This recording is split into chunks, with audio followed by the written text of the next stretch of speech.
doing, folks? It's been a while since the last vid. I've been away on a trip, but back now. So there was a few things in the pipeline. The wiring harness we're going to make for this, and I'm going to fit the electronic ignition. But before I get there, there was a few jobs I needed just to look at first. One was the ignition barrel. I'll just switch around a bit.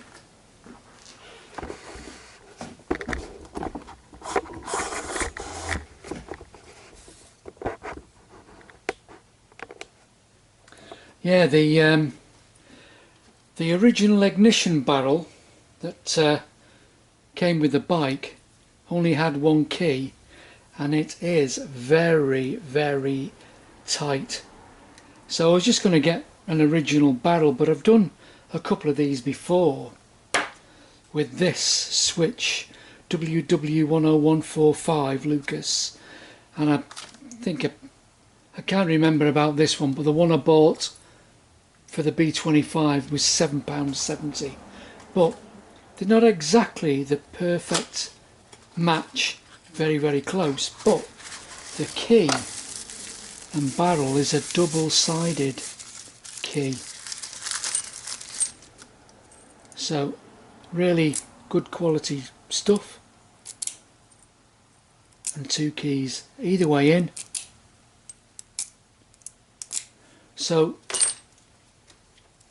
one switch, the switch was off the B25, I'm not going to use that one, just in case I have to revert it back, because I've got another switch on there at the moment, a two-position switch, but I might put another flick switch on the headlight and go back to a single. So back to this one that originally was on the bike, the Type 1. So to pull it out, you need to have the key in the on position, and what's that? I could measure it. I'll measure it and tell you what it is.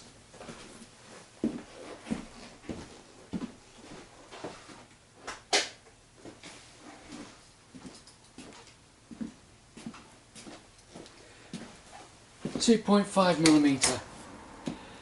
So it's a 2.5mm straight shot screwdriver, and if you look down there you can just see the brass tip. So if you press, you can feel it spring loaded. Press down on it in the locked or the on position, and say it's quite tight, that one, and out it pops, and there's that little spring loaded bit. So the new one, obviously going to go in the same way.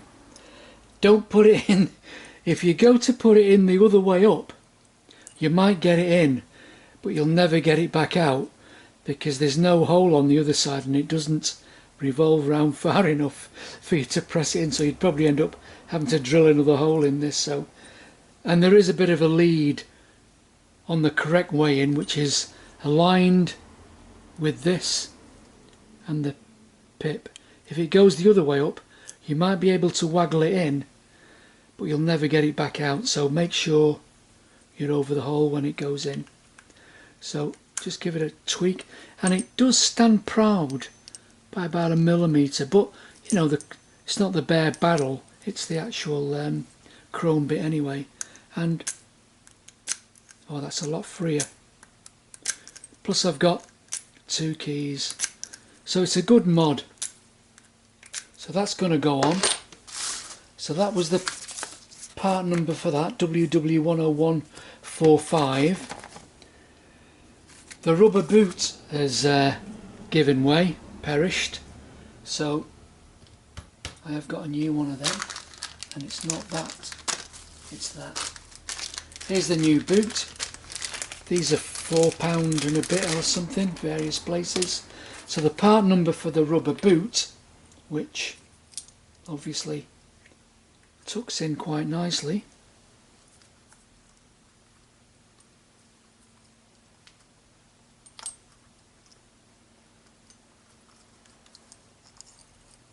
yeah, good stuff. So the ignition switch rubber boots, Triumph number 97-2262, job done. And I've also got, I haven't got the number for this, but I'm just doing a few of the rubbers.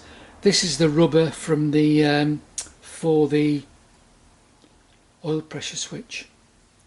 So it's a nice little mod to do, double-sided key, and far cheaper. I mean, a switch body, the cheapest one I could find, that's a Lucas number, PN31899, was 14 quid plus VAT. Some of them were 20 odd quid just for the body. And you can buy the original Triumph, but again you could only see it with one key. The part number for that was 826981.